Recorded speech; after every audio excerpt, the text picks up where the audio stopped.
कि तू मोहब्बत कइलू अरे कह के देबे निभाई कि तू मोहब्बत कइलू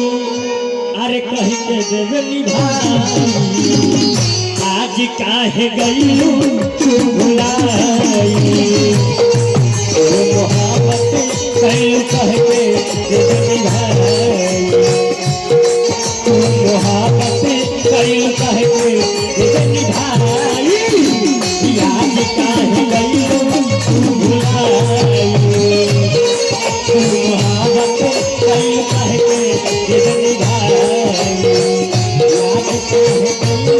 तू भुलाई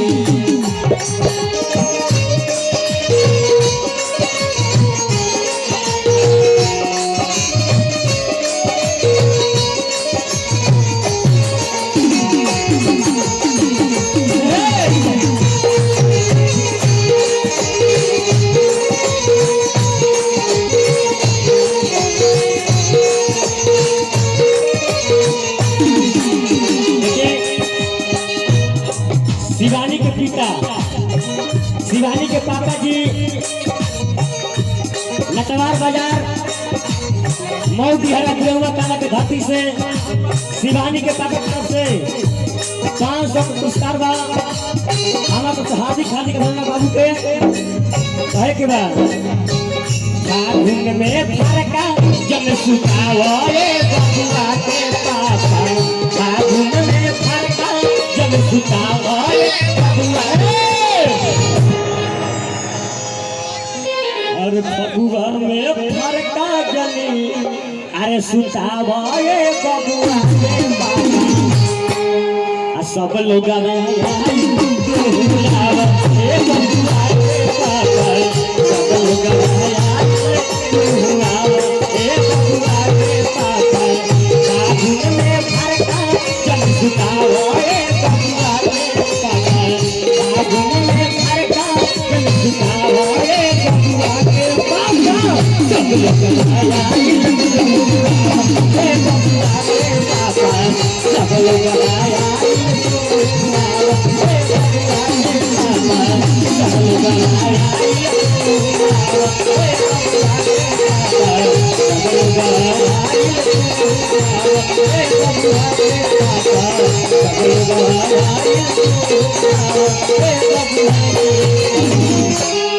ऐसा